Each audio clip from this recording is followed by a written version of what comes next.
నమస్తే, welcome to guide. ఆంగ్లం English అనగానే చాలామంది అమ్మో అని భయపడిపోతూ ఉంటారు. అంటే అది ఆల్మోస్ట్ తెలుగు కాకుండా వ్యవహారిక భాష అయిపోయింది. కార్పొరేట్ ఆఫీసుల్లో కానీ ఎక్కడైనా ఏ ఆఫీసులో అయినా ఇంగ్లీష్లోనే మాట్లాడుకోవడం చూస్తున్నాము. చాలామంది భయపడడం చూస్తూ ఉంటాం. సబ్జెక్ట్ని నేర్చుకుంటారేమో కానీ ఇంగ్లీష్ రాక చాలామంది ఉద్యోగాల్లో వెనకబడిపోవడం చూస్తూ ఉంటాము. అంతేకాదు మనకి పోటీ పరీక్షలు, సబ్జెక్ట్స్ నుంచి పోటీ పరీక్షలు, ఇంటర్వ్యూల వరకు ప్రతి చోట మనకి ఇంగ్లీష్ అనేది చాలా చాలా అవసరం. ఆ ఒక్క మార్కులు కూడా మనకి డిసైడ్ చేసేస్తూ ఉంటుంది మన కెరీర్ని. చాలామంది అసలు మాట్లాడడానికి వాళ్ళకి ఇంగ్లీష్ వచ్చినా సిగ్గుపడి భయపడి మాట్లాడకుండా ఉంటూ ఉంటారు. అంటే గేలి చేస్తారేమో ఇట్లాంటి అంశాలన్నీ కూడా తీసుకుని అసలు చాలామంది ఇంగ్లీష్ మాట్లాడడానికి కూడా భయపడతారు. ఈ నేపథ్యంలో అసలు ఆంగ్లం నేర్చుకోవడం అంత కష్టమా? అలాగే ఇంగ్లీష్ నేర్చుకునే క్రమంలో మనకి ఇంటర్వ్యూస్ నుంచి పోటీ పరీక్షల వరకు ఎటువంటి మెళకువలు మనం పట్టు సాధిస్తే దాని ద్వారా సక్సెస్ సాధించగలుగుతాం? ఇటువంటి విషయాలన్నింటినీ కూడా సమగ్రంగా తెలియజేయడానికి మనతో పాటు స్టూడియోలో సిద్ధంగా ఉన్నారు పుట్నం రవికుమార్ గారు. సో తన ఫెయిల్యూర్ని ఆ విధంగా మార్చుకుని ఆంగ్లంపై పట్టు సాధించి ప్రముఖ విద్యా సంస్థల్లో ఆంగ్లాన్ని బోధిస్తున్నారు. మరి వారితో మాట్లాడదాం ఈనాటి మన కార్యక్రమంలో. నమస్తే సార్. నమస్తే మేడం. మీరు చాలా మందికి ఎంతో ఇన్స్పిరేషన్. సో సార్ చెప్పండి సార్, చాలా మంది భయపడుతూ ఉంటారు. నేను ఇప్పుడు చెప్పినట్టు ఇంగ్లీష్ అనగానే చాలా మంది అదొక పెద్ద భూతంలాగా చూస్తూ ఉంటారు. వారికి ఇప్పుడు నేర్చుకోవాలంటే మీరు ఇచ్చే సలహా ఏంటి సార్? మొట్టమొదటిగా వెల్కమ్ అండి. This is Ravikumar, English faculty.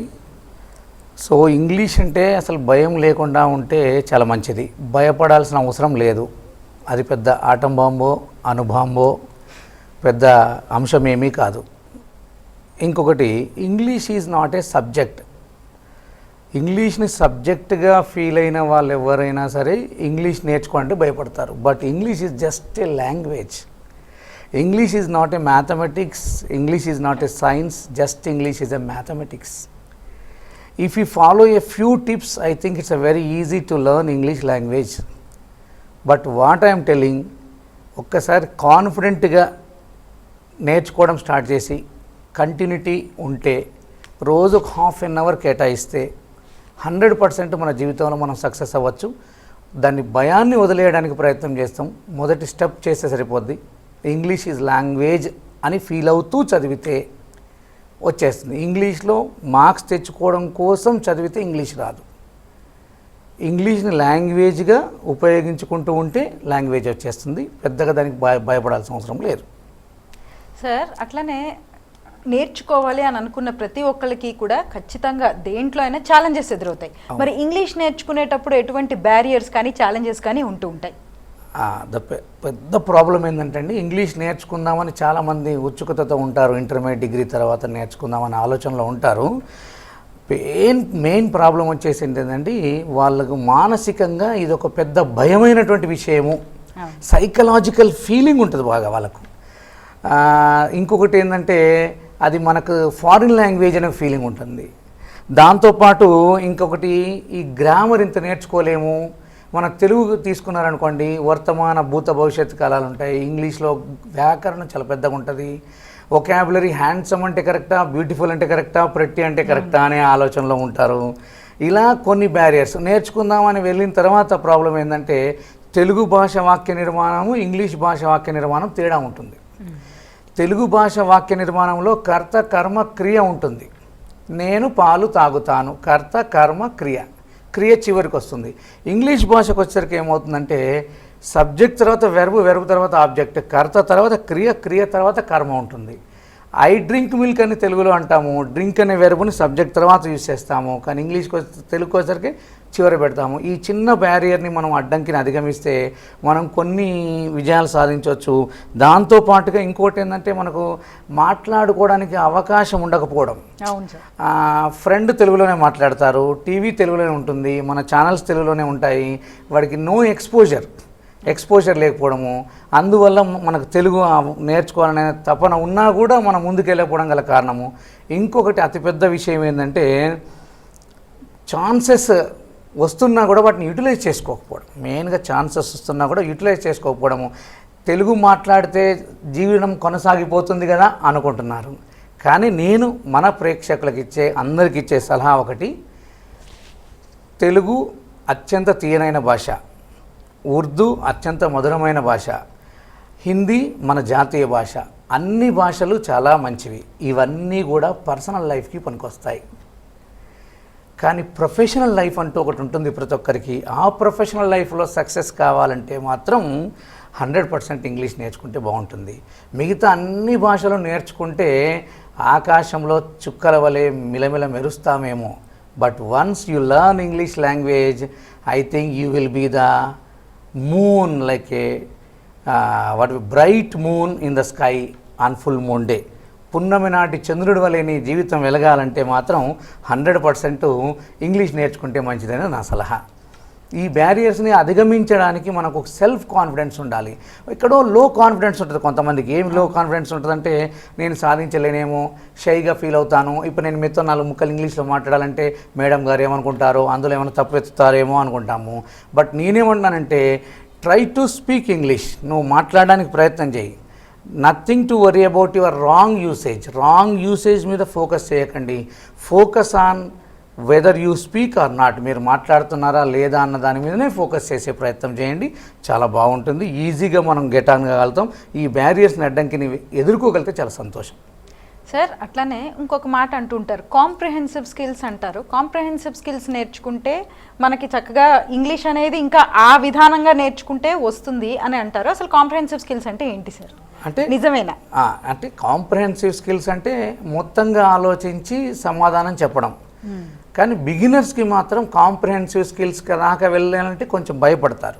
Beginners step 1, step 2, step 3 అలా వెళ్ళిన తర్వాత కొంచెం ఏదన్నా ఒక విషయాన్ని, ఒక పారాగ్రాఫ్ని, ఒక రీడింగ్ పారాగ్రాఫ్ని, లేకపోతే ఒక మెసేజ్ని, ఒక ఇన్ఫర్మేషన్ని మొత్తంగా చెప్పగలిగేంత నాలెడ్జ్ని సంపాదించాలి.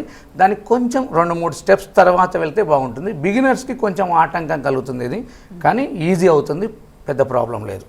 ఓకే సార్, అట్లనే ఎక్సర్సైజెస్ ఏం చెప్తారు మీరు? మీ సలహా ఏంటి? రోజు ఎటువంటి ఎక్సర్సైజెస్ చేయొచ్చు? మన దగ్గర ఉన్న ప్రాబ్లం ఏంటంటే, డైలీ కనీసం ఒక 1 అవర్ ఏదైనా ఒక స్టిపులేటెడ్ టైంని మనమే పెట్టుకోవాలి. మనమే స్టిపులేటెడ్ టైంని పెట్టుకొని హాఫ్ అన్ అవర్ లేదా 1 hour we should cling with the subject. మనం ఆ సబ్జెక్ట్తో ఉండాలి. రోజు ఒక న్యూస్ పేపర్ చదవడం, లేదా మనకి ఇప్పుడు నేను చదువుకున్న రోజుల్లో అయితే పెద్ద యాక్సెస్ లేదు. ఇప్పుడు పూర్తిగా మనకు ఫోన్లోనే యాక్సెస్ ఉంది. బాగా ఛానల్స్ ఉన్నాయి, ఆన్లైన్ క్లాసెస్ ఉన్నాయి. పూర్తిగా దాంతో ఉండాలి. ఈవెన్ ఇంట్లో ఉన్న గృహిణులు కూడా ఒకవేళ టీవీ ఇంగ్లీష్ నేర్చుకోవాలనే ఆలోచన ఉన్నప్పుడు నేర్చుకోవాలి. ఎందుకంటే తర్వాత వాళ్ళ పిల్లల జనరేషన్లో 100% ఇంగ్లీష్ యూజ్ అవుతుంది. వాళ్ళు కూడా ప్రోగ్రామ్స్ని, ఇంగ్లీష్ ప్రోగ్రామ్స్ చూడండి. Even Tom and Jerry English version చూసినా మనకు ఇంగ్లీష్ కొంత నేర్చుకోవచ్చు. ఇంగ్లీష్ ఛానల్స్, ఇంగ్లీష్ ప్రోగ్రామ్స్ చూడొచ్చు. దానివల్ల మనం కొంచెం ఇంగ్లీష్ నేర్చుకోవచ్చు. చాలా సంతోషంగా, రిలాక్స్గా నేర్చుకోవచ్చు. కాకపోతే ఒక 1 అవర్ లేదా హాఫ్ అన్ అవర్ టైం పెట్టుకొని మనం నేర్చుకుంటే చాలా బాగుంటుంది, ఈజీ అవుతుంది. ఎగ్జాక్ట్లీ, ఇప్పుడు అదే అడుగుదాం అనుకున్నా సార్. పదాలు కూడా కొత్త కొత్త పదాలు తెలుస్తాయి కదా ఇట్లా సీరియల్స్ కానీ టీవీ షోస్ కానీ చూస్తే? షూర్, 100% యు ఆర్ కరెక్ట్ అమ్మా. 100% మనం ఒక న్యూస్ పేపర్ తీసుకొని రోజు ఏదో ఒక న్యూస్ పేపర్లో ఫోటో క్లిప్పింగ్ కింద వచ్చినటువంటి 4 పాయింట్లు చదువుకున్నా కూడా మనం నేర్చుకోవచ్చు. అలా చేసుకునేటప్పుడు పక్కన రాసుకుంటే చాలా బాగుంటుంది ఆ కొన్ని పదాలు కూడా. అండ్ దాన్ని యూస్ చేయాలి. మనం వినడము, చదవడంతో పాటు యూస్ చేయాలి. యూస్ చేస్తే మనకు చాలా బాగా ఉపయోగపడుతుంది కూడా. దాంతో మనం అటాచ్ అయ్యి ఉండాలి, అంతే. దాంతో మనకు అటాచ్ చేయాలి. ఏదైనా మనం కావాలనుకున్నప్పుడు దాన్ని వెంట పడాలి. దేని వెంట అయితే పడతామో అది మనకు సొంతం అవుతుంది. మనం ఒక గోల్ వెంట పడ్డామనుకోండి, ఆ గోల్ని సాధించగలుగుతాం. గోల్ అక్కడ ఉంది, నేను ఎక్కడున్నాను, మామిడి పండు అక్కడ ఉంది, నేను ఇక్కడ కూర్చున్నాను అంటే ఆ మామిడి పండు రాళ్ళకి కింద పడదు. ఆ మామిడి పండు రాళ్ళ కింద పడాలంటే మనం దానికోసం ప్రయత్నం చేయాలి. అలానే ఆ ప్రయత్నాన్ని కొనసాగించడమే నేర్చుకోవాలి. అందుకని ప్రొఫెషనల్ లైఫ్కి మాత్రం ఇంగ్లీష్ చాలా ఉపయోగపడుతుంది. అసలు ఈ రోజుల్లో మాత్రం నేను చెప్పదలుచుకున్న విషయం ఏంటంటే, English is a part of life అని మనం అనుకున్నాం ఇంతకుముందు. కానీ ఇప్పుడు అసలు ఇంగ్లీష్ అంటేనే లైఫ్, లైఫ్ అంటేనే ఇంగ్లీష్. నేను ఎందుకు ఈ వర్షన్ చెప్పగలుగుతున్నానంటే, without English I think we can't imagine about our future, even our present also. మన ప్రజెంట్ని, మన ఫ్యూచర్ని కూడా మనం ఇమాజిన్ చేసుకోలేకపోతున్నాం. ఇప్పుడు ఇందులో ఏదైనా ఒక యాప్ డౌన్లోడ్ చేయాలన్నా, ఏదైనా యాప్ యాక్సెస్ చేయాలన్నా కూడా 100% మనకి ఇంగ్లీష్ అవసరం. బ్యాంక్ వెళ్ళాలన్నా ఇంగ్లీష్ అవసరం. అలాంటప్పుడు నేనేమంటానంటే, ఇంగ్లీష్ని, మదర్ టంగ్ని మనం ప్రేమించాలి, మదర్ టంగ్ని ఫాలో అవ్వాలి. ఫ్యామిలీ మెంబర్స్తో మదర్ టంగ్ను ఉపయోగించాలి, కానీ ప్రొఫెషనల్ వేలో మాత్రం 100% మన ఇంగ్లీష్ని యూజ్ చేస్తే బాగుంటుంది. ఎందుకంటే English is the language of knowledge. If you want to improve your knowledge, I think a number of books are available in English version. English is the language of tourism. Wherever you go, English will be there. In Hyderabad, I think in Nalgonda, in other cities, I think Telugu little bit and Urdu or the Hindi, it's okay. But if you want to go abroad, we need English. That's why what I am telling, English is the language of tourism. English is the language of knowledge. English is the language of social status. Very important point. English is the language of social status. And one more, English is the language of opportunities. So if you want to get more opportunities, my dear viewers, please learn English language. You are getting the good opportunities in your life. Okay sir. Sir Vizag నుంచి caller రెడీగా ఉన్నారు, వారితో మాట్లాడదాం. Hello, నమస్తే అండి, మీ పేరు? నా పేరు రమణమూర్తి అండి, కేవీ రమణమూర్తి, విశాఖపట్నం, మురళీనగర్. సార్ వింటున్నారు, మాట్లాడండి. సార్ గుడ్ ఈవినింగ్ అండి, నమస్కారం సార్. నా పేరు కేవీ రమణమూర్తి అండి. సార్ నమస్కారం సార్. నమస్కారం. టీవీ చూడకుండా మాట్లాడండి. మురళీనగర్, విశాఖపట్నం అండి. టీవీ చూడకుండా మాట్లాడండి. సార్ ఇప్పుడు మనకి ఏదైనా లాంగ్వేజ్ సులువుగా అత్యంత సులువుగా నేర్చుకునే మార్గం ఏమైనా ఉందండి? ఉందండి, నేర్చుకోవచ్చు మాస్టరు, ఈజీగా నేర్చుకోవచ్చు. ఇంగ్లీష్ నేర్చుకోవాలంటే ఒక 4 స్కిల్స్ ఉన్నాయండి. ఇంగ్లీష్ అనే కాదండి, ఏదైనా లాంగ్వేజ్ మనం నేర్చుకోవాలంటే 4 స్కిల్స్ని ఫాలో అయితే సరిపోతుందండి. LSRW అంటాం సార్. ఫస్ట్ ఎప్పుడైనా సరే చదవడానికంటే ముందు వినడం నేర్చుకుంటే సరిపోతుందండి. నేను మన మిత్రుడు అడిగిన ప్రశ్న చాలా బాగుంది, చాలా ఉపయోగపడుతుంది అందరికీ. ఎందుకంటే మనం తెలుగు ఏ విధంగా నేర్చుకున్నామంటే స్కూల్కి వెళ్ళిన తర్వాత నేర్చుకోలేదు, అక్షరాలు నేర్చుకున్న తర్వాత మనకి తెలుగు రాలేదు. ఇంగ్లీష్ కూడా అలానే వింటూ ఉంటే లాంగ్వేజ్ వస్తుంది. తెలుగు మనం చూడండి, మన చిన్నపిల్లలు 10-12 మంత్స్ ఉన్నప్పుడు అమ్మ నాన్న ఒళ్ళోకి తీసుకొని అమ్మాను అంటుంటే ఆ అబ్బాయి శిశువు చాలా జాగ్రత్తగా వింటాడు.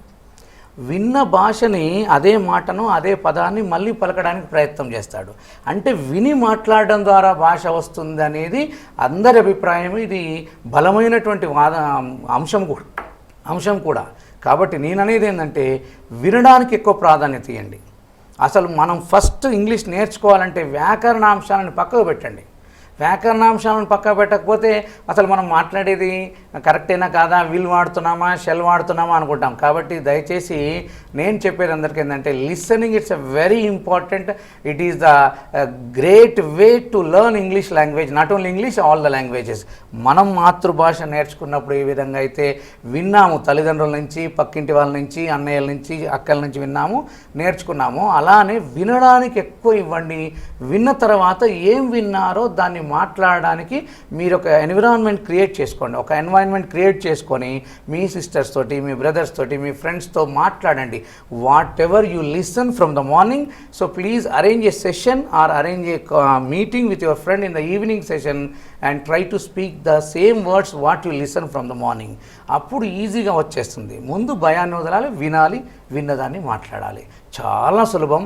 English is a just language, but it's a very useful language. Sir అట్లానే కోచింగ్కి వెళ్తూ ఉంటారు చాలామంది, సో కోచింగ్ క్లాసెస్ హెల్ప్ చేస్తాయా? హెల్ప్ చేస్తాయి, 100% హెల్ప్ చేస్తాయి. హెల్ప్ చేయకుండా ఉండవు. ఎందుకంటే అక్కడ ఇచ్చే కోచింగ్ ఇచ్చేటువంటి ఒక ట్రైనర్ ఎవరైతే ఉన్నారో ఆయనకున్న అనుభవాన్ని పిల్లలకు ఇవ్వడానికి, విద్యార్థులకు ఇవ్వడానికి ఉపయోగపడుతుంది ఆయనకున్న అనుభవాన్ని. ఇప్పుడు విద్యార్థి వచ్చాడు, డిగ్రీ ఏదో గ్రాడ్యుయేషన్ ఇంజనీరింగ్ కంప్లీట్ చేశారు, తర్వాత వెంటనే ఏదో ఆర్ఆర్బీ బ్యాంక్ ఏదో ఎగ్జామ్ రాద్దామనుకున్నారు, టీచర్ ఉద్యోగం రాద్దామనుకున్నారు. So he knows somewhat English, but he doesn't know what is the way of question. Way of questioning ఎలా ఉంటుంది, దాన్ని ఎలా సాల్వ్ చేయాలి, ఎలిమినేషన్ ప్రాసెస్ ద్వారా ఇది కరెక్ట్ ఆన్సర్ కాదు, ఇది కరెక్ట్ ఆన్సర్ అని చెప్పడానికి అక్కడ ఉన్నటువంటి ఆ గైడ్, ఇప్పుడు మనలాంటి గైడ్ ప్రోగ్రామ్ లాంటి గైడ్ అక్కడ మనకు ట్రైనర్ ఉంటారు. మంచి ఆ కోచింగ్ ఇచ్చే సార్ చెప్పే మెలకువలు మనకు ఉపయోగపడతాయి. ఓన్లీ కోచింగ్ లేకుండా ఉంటే మనకు ఒక 60-70% మార్కులు వస్తాయి. కోచింగ్ వల్ల ఏంటంటే సబ్జెక్ట్తో పాటు వేగంగా ఎలా ఆన్సర్ చేయొచ్చు, ఎగ్జాక్ట్ ఆన్సర్ ఏంటిది, ఎగ్జాక్ట్ ఆన్సర్ ఏమీ కాదు అన్న విషయాన్ని మనకు ఈజీగా అర్థమవుతుంది. ఓకే సార్, అట్లనే వ్యావహారిక భాషకి అంటే మనం ఇప్పుడు మాట్లాడుకునే ఇంగ్లీష్కి రాయడానికి కూడా డిఫరెన్స్ ఉంటుందా? ఈ ప్రశ్న నేను ఎందుకు అడుగుతున్నానంటే ఇప్పుడు మనకి పోటీ పరీక్షల్లో రాస్తాము, ఇంటర్వ్యూలో అయితే మాట్లాడాలి. సో ఆ డిఫరెన్స్ ఏ విధంగా మనం కవర్ చేసుకోవాలి? ఓకే, వెరీ గుడ్ క్వశ్చన్ అమ్మా. నేను చెప్పేది ఏంటంటే లాంగ్వేజ్ మనం 2 రకాలుగా విభజించేద్దాం. Spoken English is completely different from written English. Written English అంటే నేనేం చెప్తానంటే the rules and regulations of the written English is grammar. వ్యాకరణబద్ధంగా మనం మాట్లాడకపోయినా 1-2 సందర్భాల్లో ప్రాబ్లం ఏమీ లేదు, కానీ రాసేటప్పుడు మాత్రం పోటీ పరీక్షలు రాసేటప్పుడు వ్యాకరణము, గ్రామరు, ఇతర అంశాలను మనం బాగా ఫోకస్ చేయాలి. మాట్లాడేటప్పుడు ఏంటంటే మీరు ఏం మాట్లాడాలనుకుంటున్నారో అది మాట్లాడేసేయండి, whether it is right or wrong. At the beginning లెవెల్స్లో, బిగినింగ్ స్టేజెస్లో విల్ చోట షెల్ పెడతాము, గో చోట వెంట పెడతాము, టూతో ప్రిపోజిషన్ ప్లేస్లో విత్ పెడతాం, పెద్ద ప్రాబ్లం లేదు. Try to speak English, whether it is wrong or right it's secondary. కానీ స్పోకెన్ ఇంగ్లీష్కి మాత్రం దాన్ని మనం కమ్యూనికేటివ్ ఇంగ్లీష్లో స్పోకెన్ ఇంగ్లీష్కి గ్రామర్ రూల్స్ని అప్లై చేస్తూ మాట్లాడాలనుకుంటే 100% రాయలేము, మాట్లాడలేము. మెయిన్గా అదొక పెద్ద ఇష్యూ. మాట్లాడడానికి మాత్రం వింటే సరిపోతుంది. గ్రామర్ని పక్కబెట్టి టెన్సెస్, ఈ టెన్స్ ప్రకారం వాడుతున్నామా, పాస్ట్ టెన్స్ అయినా ఫ్యూచర్ టెన్స్ అయినా అనేది మనం 80%లో కొంచెం ఆలోచించకుండా బాగా విని మన మైండ్లో ఏదైతే అనిపించిందో దాన్ని మాట్లాడాలి. ఇక్కడ మాట్లాడే వాళ్ళకు ఒక చిన్న సలహా, ఏదైతే మీరు మాట్లాడాలనుకుంటున్నప్పుడు డైరెక్ట్ బాండ్ మీ థాట్స్ని ప్లస్ మీ స్పీచ్ని మధ్యలో తెలుగు అనేటువంటి మదర్ టంగ్ని యాడ్ చేయకండి. ఇప్పుడు నేను ఇంగ్లీష్లో 4 మాట్లాడాలనుకుంటున్నాను మేడం గారు, మీతో నేను 2 మాటలు మాట్లాడదాం అనుకుంటున్నాను, ప్రయత్నం చేస్తాను, ఆ చైర్ ఇవ్వండి అని ఇంగ్లీష్లో అనాలనుకుంటున్నాను. అనేటప్పుడు ఏం చేస్తానంటే బ్రింగ్ ద చైర్ అంటే అయిపోద్ది, మళ్ళీ మన మైండ్లోకి ఏం చేస్తామంటే ఆ తెలుగులో ఆలోచిస్తాం. మీరు ప్రశ్న అడిగారు, మీరు ప్రశ్న అడిగిన తర్వాత నేనేం చేస్తానంటే దాన్ని తెలుగులో ఆలోచిస్తాను. ఎప్పుడైతే మనం తెలుగులో ఆలోచించడం ప్రారంభిస్తామో that is a great barrier. అది పెద్ద బ్యారియర్, అది కరెక్ట్ కాదు. తెలుగులో ఆలోచించకుండా, ఆ తెలుగుని లేకుండా డైరెక్ట్గా మనం మాట్లాడడం స్టార్ట్ చేస్తే ఈజీ అవుతుంది, ప్రాబ్లం లేదు. ఓకే, ఒక కాల్ తీసుకుందాం సార్. హలో హలో హలో, నమస్తే అండి, మీ పేరు ఎక్కడి నుంచి మాట్లాడుతున్నారు? నేను పలుకునామా నుంచి. కొంచెం స్పష్టంగా మాట్లాడండి సార్, వింటున్నారు. టీవీ వాల్యూమ్ తగ్గించుకోండి.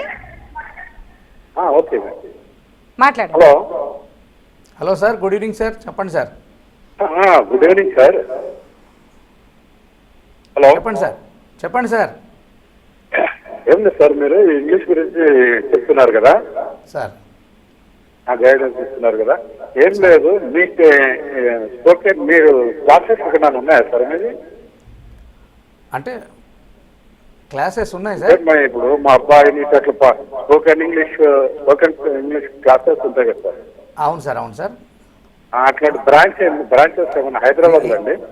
ప్రస్తుతం నేనేమి స్పోకెన్ ఇంగ్లీష్ క్లాసెస్ ఏమి డీల్ చేయట్లేదు సార్. ఇప్పుడు మీకు ఆన్లైన్ నెంబర్ ఆఫ్ ఛానల్స్ ఉన్నాయి సార్, ఆన్లైన్ ప్లాట్ఫామ్స్ ఉన్నాయి, వాటిని యూజ్ చేసుకోండి సార్, చాలా బాగుంటుంది. వాటి ద్వారా ప్రస్తుతం నేనైతే ఏమీ క్లాసెస్ని తీసుకోవట్లేదు సార్. ఇప్పుడు ప్రస్తుతానికి స్పోకెన్ ఇంగ్లీష్ విషయమై మీకు ఏమైనా డౌట్ ఉంటే అడగండి సార్, మాట్లాడతారు, మీకు సమాధానం చెప్తారు. నాకు డౌట్ కాదండి, నేనేమంటే సార్ చెప్తున్నారు కదా, ఇట్లా ఉంటుంది ఏమన్నా ఆయన చెప్పే విధానాన్ని బట్టి నేనేమనుకుంటున్నాను. హలో సార్, చెప్పండి సార్. నేను సార్ చెప్పే విధానాన్ని బట్టి సార్ మంచి సూచనలు ఇస్తున్నాడు, ఎట్లా మాట్లాడాలి, ఎట్లా అయితే అవుతుంది తెలుగులో, ఇంగ్లీష్ అదని బాగా ఏదైతే పాయింట్స్ చెప్తున్నారో.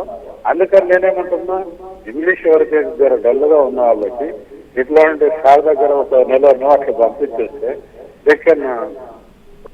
Sir thank you very much sir. ప్రస్తుతం ఏంటంటే సార్ ఆఫ్లైన్ క్లాసెస్ అంత పెద్దగా ఏమీ రన్ చేయట్లేదు సార్ నేను.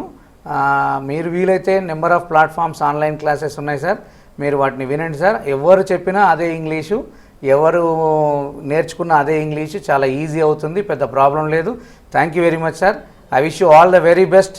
అండ్ మీరు ఇనిషియేషన్ తీసుకున్నందుకు చాలా థ్యాంక్స్ అండి. సార్, కాలర్ అడిగిన దానికి ఎక్స్టెన్షన్గా నేను అడుగుతాను. సో ఏదైనా యాప్స్ హెల్ప్ చేస్తాయి సార్? మీరు ఎటువంటి యాప్స్ కానీ యూట్యూబ్ ఛానల్స్ కానీ సజెస్ట్ చేస్తారు ప్రేక్షకులకి? నేను యాప్స్ యూట్యూబ్ ఛానల్స్ అని పర్టికులర్గా చెప్పను, కానీ మన రామకృష్ణ మఠ్ వాళ్ళు మన చేసే ఆన్లైన్ క్లాసెస్ చాలా బాగుంటాయండి. ఎవరైనా సరే చాలా మంచి శ్రీ మేధా చిరంజీవి గారి ఆన్లైన్ క్లాసెస్ చాలా బాగున్నాయి. మనకు క్లాసెస్ స్పోకెన్ ఇంగ్లీష్ క్లాసెస్ ఉన్నాయి. మనకు దిల్షునగర్లో, అమీర్పేటలో నెంబర్ ఆఫ్ సెంటర్స్లో ఉన్నాయి. మంచి మంచి రసెల్ స్పోకెన్ ఇంగ్లీష్ ఇన్స్టిట్యూట్స్ ఉన్నాయి. మేధా చిరంజీవి గారి సార్ స్పోకెన్ ఇంగ్లీష్ క్లాసెస్ ఉన్నాయి, చాలా బాగున్నాయి. ఇనిషియేషన్గా మనం తీసుకొని బిగినర్స్కి మాత్రం చాలా బాగుంటాయి. వాటితో పాటు అసలు why don't we start ourselves, మనకు మనంగా ఎందుకు స్టార్ట్ చేయకూడదు అనేది కూడా నేను అనుకుంటున్నాను. మనం స్టార్ట్ చేయొచ్చు. కొంచెం లిటిల్ బిట్ తెలుగు తెలిసి మామూలు 4-5 ఇంగ్లీష్ పదాలు 2-3 వాక్య నిర్మాణాలు తెలిస్తే మనం సొంతంగా మనం నేర్చుకోవచ్చు అనేది నా ఒపీనియన్. ఎందుకంటే సొంతంగా నేర్చుకున్నది ఎప్పుడు మన దగ్గరే ఉంటుంది. కోచింగ్ వెళ్ళినంత వరకు ఆ కోచింగ్ వెళ్ళినంత వరకు మాత్రమే ఉంటుందని నా ఒపీనియన్ అంతే. కానీ కోచింగ్ వెళ్ళి కూడా నేర్చుకుంటే ఇంకా బలంగా పటిష్టంగా సూపర్ ఉంటుంది. మనలో కూడా జీల్ ఉండాలి. ఆ జీల్ ఉండాలి, మెయిన్గా మనలో జీల్ ఉండాలి. ఓకే సార్, ఒక కాల్ తీసుకుందాం. హలో హలో, నమస్తే అండి. నమస్తే అండి, మీ పేరు, ఎక్కడి నుంచి మాట్లాడుతున్నారు? నేను బిఆర్ రెడ్డి నగర్ వెంకటేశ్వర్లు. కొంచెం స్పష్టంగా మాట్లాడండి సార్, వింటున్నారు, మాట్లాడండి. మేడం, నేను బిఆర్ రెడ్డి నగర్ నుంచి మాట్లాడుతున్నా, వెంకటేశ్వర్లు. సార్తో మాట్లాడండి. Okay, thank you sir. Good evening sir, చెప్పండి sir. Sir good evening sir. చెప్పండి సార్. నేను ఒక క్వశ్చన్ సార్, నాకు ఒక డౌట్ వచ్చి అడుగుతున్నా. చెప్పండి సార్. జనరల్ గా ఇంగ్లీష్ లో మాట్లాడాలంటే సార్ మన ఎక్కువ పదాలు రావాలి సార్, అర్థాలు ఎక్కువ పదాలు రావాలని ఏం లేదు సార్. ఇప్పుడు ప్రొఫెసర్కి వచ్చినంత ఇంగ్లీష్ లాంగ్వేజ్ టీచర్కి రాకపోవచ్చు, టీచర్కి వచ్చినంత ఇంగ్లీష్ లాంగ్వేజ్ ఒక మామూలు ఎంప్లాయీకి అవసరం లేదు. డైలీ యూసేజ్లో మనం కొన్ని నేర్చుకుంటే సరిపోతుంది. కొన్ని వర్బ్స్, గో అనే వెర్బు, కమ్ అనే వెర్బు, ఈట్ అనే వెర్బు, డ్రింక్ అనే వెర్బు నేర్చుకొని ఐ అంటే నేను అని తెలుసు, వి అంటే మనము అని తెలుసు, దే అంటే వారు అని తెలుసు. ఇలా కొన్ని పదాలు నేర్చుకోవడం వల్ల ఏమవుతుందంటే ముందు మనకు అది ఇష్టం ఏర్పడుతుంది దాని మీద. ఆ కొన్ని పదాలతో ఇష్టం ఏర్పడుతుంది. కానీ నేను అన్ని పదాలు వచ్చిన తర్వాతనే నేను ఇంగ్లీష్ నేర్చుకుంటా అంటే మనం తెలుగు నేర్చుకున్నప్పుడు అన్ని పదాలు వచ్చినాకనే తెలుగు పండితుల్లాగా నేర్చుకోలేదు కానీ తెలుగు భాష. ఇప్పుడు కూడా ఇంకా కొంత తెలుగు మనం నేర్చుకుంటున్నాము అంటే వినడం ద్వారా నేర్చుకుంటున్నాము, చదవడం ద్వారా. కానీ స్టార్టింగ్లో మనం 2 years 3 years ఉన్నప్పుడు మనకు కొన్ని పదాలే వచ్చు. అమ్మ అన్నం పెట్టు, నాన్న షాప్ తీసుకెళ్ళు, నాన్న చాక్లెట్ కొని, అక్క పుస్తకం ఇయ్యి, ఈ పదాలే, ఈ కొన్ని పదాలు వాక్యాలు తెలుసు. కానీ మనం పెరుగుతున్న కొద్దీ కొన్ని ఎక్కువ పదాలు నేర్చుకుంటున్నాము. అలానే ముందు బిగినర్స్కి మాత్రం కొన్ని పదాల వల్ల సెల్ఫ్ కాన్ఫిడెన్స్ వస్తుంది, ఈజీగా గెట్ ఆన్ అవుతాము, నేర్చుకోవచ్చు, పెద్ద ప్రాబ్లం లేదు. కానీ కొన్ని పదాలు నేర్చుకోవడం మంచి పద్ధతేనండి. స్టెప్ వైజ్గా వెళ్తే చాలా మంచిగా ఉంటుంది, నేర్చుకోవచ్చు కూడా. ఓకే సార్, అట్లానే మనం ఇంట్రోలో చెప్పుకున్నట్టు మీ ఫెయిల్యూర్స్, అంటే మీరు ఎటువంటి ఫెయిల్యూర్స్ ఎదుర్కొన్నారు, దాని నుంచి బయటకు వచ్చి మీరు ఒక సక్సెస్గా ఎలా అయ్యారు ప్రేక్షకులకి తెలియజేస్తారు. ఎందుకంటే అదొక ఇన్స్పిరేషన్ స్టోరీ కాబట్టి వాళ్ళకి తెలియాలి. ఓకేనండి, నేను ఇంటర్మీడియట్ 10th క్లాస్ జెడ్పిహెచ్ఎస్ స్కూల్లో చదువుకున్నానండి. మాది చింతపల్లి మండలం నెలవలపల్లి. నేను జెడ్పిహెచ్ఎస్ స్కూల్లో చదువుకున్నాను. 10th మామూలుగా 2nd క్లాస్ మార్క్స్తో పాస్ అయ్యాను. ఇంటర్మీడియట్ జూనియర్ కాలేజీలో, నల్గొండ జూనియర్ కాలేజీలో చదువుకున్నాను, బాయ్స్ జూనియర్ కాలేజీలో. ఇంటర్మీడియట్ అందరూ 2 సంవత్సరాలు చదువుతారు, నా అదృష్టం 5 సంవత్సరాలు చదివాను. ఓన్లీ ఇంగ్లీష్ ఫెయిల్ అయ్యే చాలా ఇబ్బంది పడ్డాను. అప్పుడు నాకు ఈజు వాజు ఏం తేడా తెలియకపోయేది. కానీ ఏదో రకంగా ఎన్ని కుస్తీలు పడ్డానో ఇప్పుడు ఆ కాలర్స్ కానీ ప్లస్ వీక్షకులందరికీ కూడా చాలా భయం ఉంటుంది ఇంగ్లీష్ అంటే. ఆ భయాన్ని నేను అనుభవించాను బాగా పూర్తిగా. మొత్తానికి ఏదో మేడం లాంటి వాళ్ళు ఎవరో నా ఇంటర్మీడియట్ పేపర్ కరెక్షన్ చేసినారు. ఒక దాంట్లో 36, ఒక దాంట్లో 35 వేశారు, పాస్ అయ్యాను. డిగ్రీ నల్గొండలో చేశాను. డిగ్రీ చేస్తున్నప్పుడు ఒక మిత్రుడి సలహా మేరకు ఇంగ్లీష్లో ప్రైవేట్ స్కూల్లో టీచర్గా జాయిన్ అయితే బాగుంటుంది, నువ్వు మంచిగా మాట్లాడుతున్నావు, ఈ బయట వేరే చిన్న పనులు చేయడం కంటే టీచర్ అయితే బాగుంటుందంటే నేను టీచర్గా జాయిన్ అయ్యాను. నల్గొండలో హైదరాబాద్ రోడ్లో ప్రతిభా స్కూల్ అని ఒకటి ఉండేది ఏటకన్నారెడ్డి కాలనీలో. అందులో 2వ తరగతి ఇంగ్లీష్ 3వ తరగతి ఇంగ్లీష్ చెప్పడానికి జాయిన్ అయ్యాను నేను. ఆ జాయిన్ అయిన రోజు మాత్రం బాగా కసి ఉండేదండి. ఎందుకంటే అంతకంటే ముందు చాలా బాధపడ్డాను, ఇంగ్లీష్ రాకపోతే ఎంత షేమ్ అవుతామో, ఎంత బాధపడ్డామో.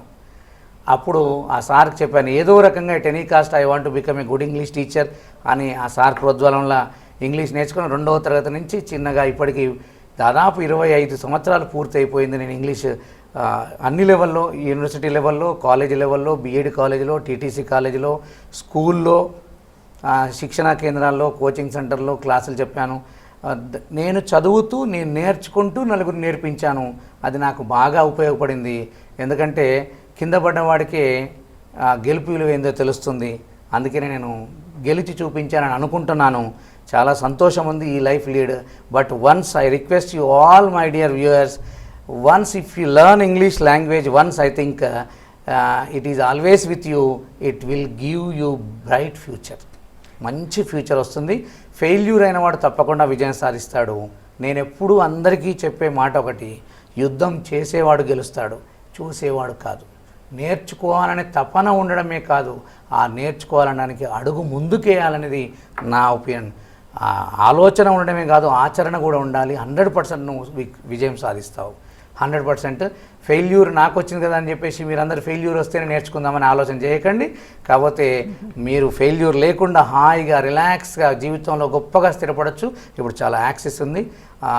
మంచి విజయాలు సాధిస్తారని కోరుకుంటున్నాను. చాలా బాగా చెప్పారు సార్. సార్ ఒక కాల్ తీసుకుందాం. హలో హలో, నమస్తే సార్. నమస్తే మేడం, మాట్లాడండి.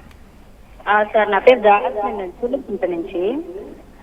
చెప్పండి మేడం. సార్ ఇప్పుడు బిఈడి మ్యాథ్స్ ఇంగ్లీష్ చేస్తున్నాను సార్. నేను ఇంగ్లీష్ లెక్చరర్ అయ్యేదానికి ఏమన్నా ట్రై చేయొచ్చాను కదా? మీరు బ్యాచులర్ ఆఫ్ ఎడ్యుకేషన్ చేశారా మేడం, డిప్లొమా ఇన్ ఎడ్యుకేషన్ చేశారా? Bachelor of education sir. Bachelor of ఎడ్యుకేషన్లో ఇంగ్లీష్ మెథడాలజీ ఉందా మేడం మీకు? సార్ బ్యాచులర్ ఆఫ్ ఎడ్యుకేషన్లో బీఈడిలో మెథడ్ ఇంగ్లీష్ మెథడ్ ఉన్నదా? అవును సార్, మ్యాథ్స్ ఇంగ్లీష్ రెండు తీసుకున్నాము. ఓకే అండి. మీ గ్రాడ్యుయేషన్ డిగ్రీ ఏంటిదండి? ఎంపీసీనా? MPCS sir, maths physics computer science. Very good madam. మీరు పీజీ ఇంగ్లీష్ ఏమైనా చేశారండి? లేదు సార్, లేదు. డిగ్రీ బిఎడ్ అంతే సార్, పీజీ ఓకే. చేయలేదు. డిగ్రీలో మీకు ఇంగ్లీష్ లిటరేచర్ లేదు కాబట్టి పీజీలో ఇంగ్లీష్ లిటరేచర్ చేస్తే ఆ తర్వాత మీరు స్కూల్ అసిస్టెంట్ ఇంగ్లీష్ ఎగ్జామ్ రాసుకోవడానికి అవకాశం ఉంటుందండి. స్కూల్ అసిస్టెంట్ ఇంగ్లీష్ ఎగ్జామ్ రాసుకోవడానికి అవకాశం ఉంటుంది మీరు. కానీ మీరు మొత్తానికి పూర్తిగా లిటరేచర్ గ్రాడ్యుయేషన్ స్థాయిలో కానీ పోస్ట్ గ్రాడ్యుయేషన్ స్థాయిలో కానీ లిటరేచర్ని చదివి ఉండి బీఈడిలో ఒక ఇంగ్లీష్ మెథడాలజీ ఉంటే you are eligible for TGT, PGT and other school assistant posts. Okay sir. అలానే మీరు ప్రముఖ విద్యా సంస్థలో పనిచేశారు. ఎన్నో చోట్ల మీరు స్పీచెస్ కూడా ఇచ్చారు. సార్ ఒకసారి ఒక కాల్ తీసుకుందాం, తర్వాత నేను క్వశ్చన్ని కంటిన్యూ చేస్తాను. హలో హలో, నమస్తే అండి. మీ పేరు ఎక్కడి నుంచి మాట్లాడుతున్నారు? నల్గొండ జిల్లా చింతపల్లి అండి. సార్తో మాట్లాడండి. హలో సార్ నమస్కారం సార్, చెప్పండి సార్. నమస్తే సార్, నాది నల్గొండ జిల్లా చింతపల్లి మండలం బాబన్న అని, నేను రిపోర్టర్ని. సార్ నమస్కారం సార్. రవీంద్ర సార్. సార్ చెప్పండి సార్. టీవీ చూడకుండా మాట్లాడండి. వర్డ్స్ ఇప్పుడు మనకు జనరల్ గా మనం ఒంటింట్లో వాడే పదాలు, వస్తువుల పేర్లు ఇవన్నీ తెలియకుండా ఇంగ్లీష్ సాధ్యమవుతుంది? సాధ్యమైతే సార్ మనం ఇప్పుడు సార్ ఇంజనీరింగ్ చేసే స్టూడెంట్కి ఉన్నటువంటి ఇంగ్లీష్ టెర్మినాలజీకి, రైతు వాడే ఇంగ్లీష్ టెర్మినాలజీకి ప్లస్ మెకానిక్ వాడే ఇంగ్లీష్ టెర్మినాలజీకి కొంచెం తేడా ఉంటుంది సార్. మనం ఏ ప్రొఫెషన్లో ఉన్నామో, ఇప్పుడు యాజ్ ఎ టీచర్గా నాకు మార్నింగ్ నుంచి attendance, SIT down, come here, do the homework, ఇవి బాగా ఉపయోగపడతాయి సార్. అదే ఒక మామూలుగా ఒక ఇంజనీరింగ్ గ్రాడ్యుయేట్ అనుకోండి సార్, వాడు మెకానికల్ ఇంజనీరింగ్ అనుకోండి, వాళ్ళకు ఆ మెకానికల్ ఇంజనీరింగ్ సంబంధించిన టర్మ్స్ యూజ్ అవుతాయి. ఏదో గృహిణిగా ఉండాలని, హౌస్ వైఫ్గా ఉన్నారనుకోండి, ఒక చెఫ్గా ఉన్నారనుకోండి, వాళ్ళకి ఏవైతే ఇంగ్లీష్ పదాలు అవసరమవుతాయో, ఇప్పుడు రెడ్ గ్రామ్స్ అంటే కందులు, గ్రీన్ గ్రామ్స్ అంటే పెసలు అని మనం కొన్ని, సాల్ట్ అంటే ఉప్పు, చిల్లీ పౌడర్ అంటే జింజర్ అని నేర్చుకుంటే, please bring the ginger, please add the ginger here అని ఈజీగా వాడుకోవచ్చు. నాకు అవి please give me the chilli powder and stir that spoon అని మనం ఇప్పుడు నేను నా ప్రొఫెషన్లో వాడలేను. ఎవరి ప్రొఫెషన్కి వాళ్ళకు వాళ్ళ కొన్ని పదాలు నేర్చుకుంటే మిగతా అన్ని సర్వసాధారణమైన పదాలు, వాక్యాలే, పెద్ద ప్రాబ్లం లేదు. Okay, nice sir.